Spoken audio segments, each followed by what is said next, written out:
Ya, ya.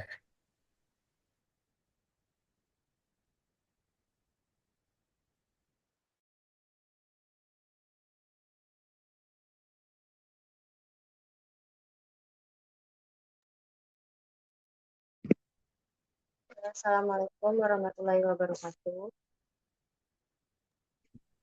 Waalaikumsalam warahmatullahi wabarakatuh. Dan kami dari kelompok 12 yang beranggotakan 5 orang. Yang pertama ada Kakak Adisti Mutia Konita dengan NIM 21180001.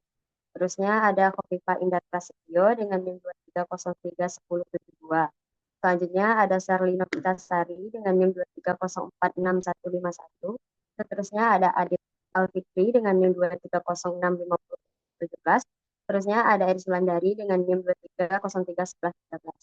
Oke, di sini kami akan membahas materi mengenai mampu menganalisis transfer dalam belajar. Langsung saja. Yang di yang dibimbing oleh dosen pengampu Dr. Miftahul Fikri MPD. Oke, untuk materi pertama yang akan dijelaskan oleh Saruli. Pada Saruli kami.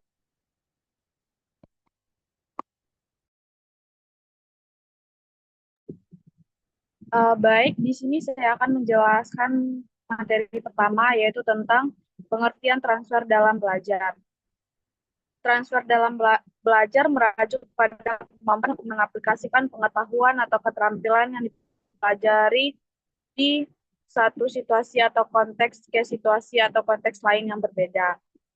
Nah, transfer ini penting untuk meningkatkan efektivitas belajar dan memungkinkan siswa untuk memanfaatkan pembelajaran dalam kehidupan sehari-hari. Mungkin hanya itu yang dapat saya sampaikan. Saya kembalikan ke moderator. Terima kasih. Terima kasih pada Saruli. Selanjutnya, materi selanjutnya yang akan dijelaskan oleh Indah. Baiklah, terima kasih kepada moderator. Di sini saya ingin menjelaskan yaitu materi kedua tentang jenis-jenis transfer dalam belajar. Nah, baik, jenis-jenis transfer tersebut ada 3 jenis, ada yang positif, negatif, dan netral. Baik, untuk transfer positif, itu terjadi ketika pembelajaran yang satu mendukung atau memperkuat pembelajaran yang lain. Misalnya nih, pada keterampilan matematika yang dipelajari dapat membantu dalam memahami juga soal perhitungan pada fisika. Sehingga pada dasarnya, pada persoalan matematika ini juga sebagai dasar dalam kita mempelajari ilmu yang lain. Yang mana itu adalah termasuk dalam transfer positif. Yang kedua, yaitu adalah transfer negatif.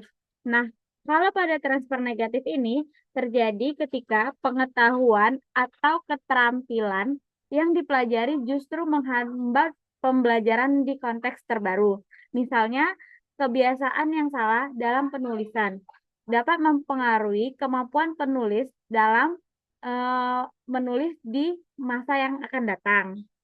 Nah, selanjutnya yaitu ada transfer netral, yaitu ketika tidak adanya pengaruh positif atau negatif dari pengalaman dan pembelajaran yang satu terhadap pembelajaran yang lain.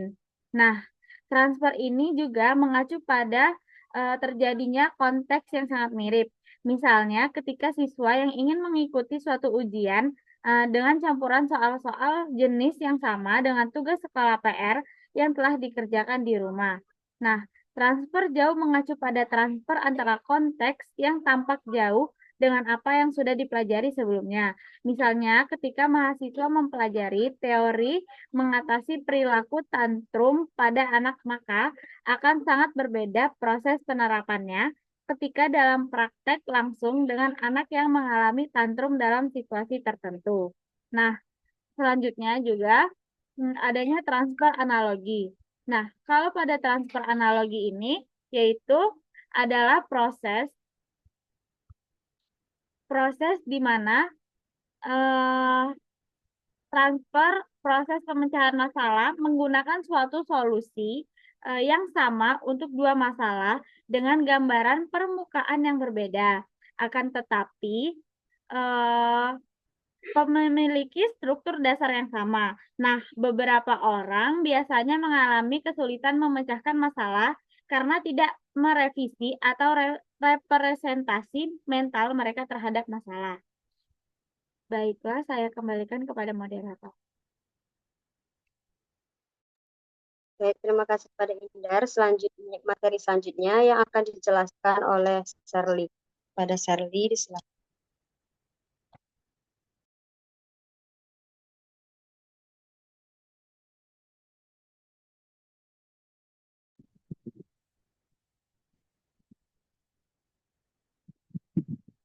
Baik,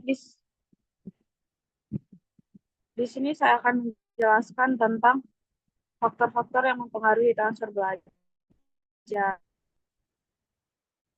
Yang pertama yaitu kemiripan konteks. Semakin mirip konteks pembelajaran dengan situasi nyata, semakin besar kemungkinan transfer yang positif. Selanjutnya yaitu pengalaman sebelumnya. Pengalaman yang relevan dapat mempermudah penerapan pengetahuan dalam situasi baru. Yang terakhir yaitu keterampilan kognitif. Keterampilan analitis dan pemecahan masalah yang baik dapat mendukung transfer pengetahuan ke situasi yang berbeda. Mungkin hanya itu yang dapat saya sampaikan. Saya kembalikan. Baik, terima kasih pada Shirley. Untuk materi selanjutnya yang akan dijelaskan oleh Indar. Pada Indar, silakan. Baik, terima kasih kepada moderator. Selanjutnya, saya akan menjelaskan yaitu mengenai strategi untuk meningkatkan transfer dalam belajar. Yang pertama, yaitu kita sebagai guru atau sebagai pedoman atau center bagi para siswa, yaitu kita harus memberikan contoh atau latihan yang mencerminkan situasi nyata, yang mana kita sebagai pengajar harus memberikan materi itu secara relevan dan realistis, yang mana kita juga memberikan contoh pada kehidupan sehari-hari, sehingga para siswa itu tidak memiliki kesulitan dalam pentransferan ilmu. Yang kedua, yaitu menyusun latihan yang mendorong siswa untuk berpikir kritis dan mengaplikasikan konsep dalam berbagai konteks. Yang mana ketika kita udah memberikan suatu materi kepada siswa, yang mana pada materi tersebut kita juga memberikan sesuatu yang dapat meningkatkan berpikir kritis para siswa. Yang mana berpikir kritis ini dapat diaplikasikannya dalam berbagai konteks, contohnya itu pada kehidupan sehari-hari. Yang mana bisa saja kita meminta para siswa itu mengaitkan materi pembelajaran dengan kehidupan atau kegiatan pada sehari-harinya. Yang ketiga, yaitu menghubungkan materi dengan pengalaman sebelumnya untuk memperkuatan pemahaman. Yang mana kita juga dapat setelah menjelaskan materi, kita juga dapat memberikan pertanyaan atau sebuah diskusi yang mana menanyakan hal-hal apa saja yang sudah menjadi pengalaman para siswa, sehingga dapat kita kaitkan dan dapat menjadi suatu materi dalam pembelajaran. Baik, mungkin itu saja. Saya kembalikan lagi kepada moderator. Baik, terima kasih kepada Indar. Untuk materi selanjutnya yang akan dijelaskan oleh Kak Adisti. Pada Kak Adisti, kami silakan. Baiklah, saya akan melanjutkan materi berikutnya yaitu mengenai perbedaan transfer dalam pembelajaran formal dan informal. Nah, pembelajaran formal itu terjadi di sekolah atau lembaga pendidikan yang biasanya lebih terstruktur dan berfokus pada teori dan konsep. Transfer dalam konteks ini melibatkan penggunaan materi yang dipelajari di kelas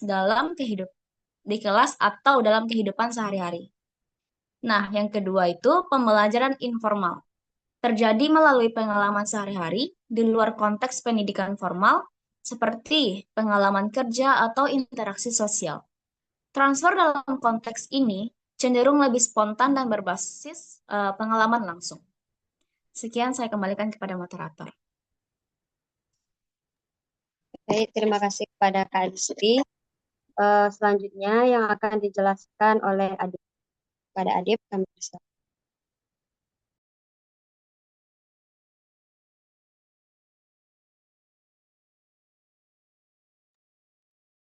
Baiklah, terima kasih kepada moderator. Untuk selanjutnya, kesimpulan. Jadi, kesimpulan untuk materi tentang mampu menganalisis transfer dalam belajar, yaitu transfer dalam belajar adalah kemampuan untuk mengaplikasikan pengetahuan atau keterampilan yang telah dipelajari ke dalam situasi atau konteks yang baru. Keberhasilan transfer dipengaruhi oleh berbagai faktor, seperti kemiripan konteks, pengalaman, pengalaman sebelumnya, dan keterampilan kognitif siswa. Jenis transfer yang terjadi bisa positif, negatif, atau netral, tergantung pada bagaimana pengetahuan atau keterampilan yang dipelajari diterapkan dalam situasi baru.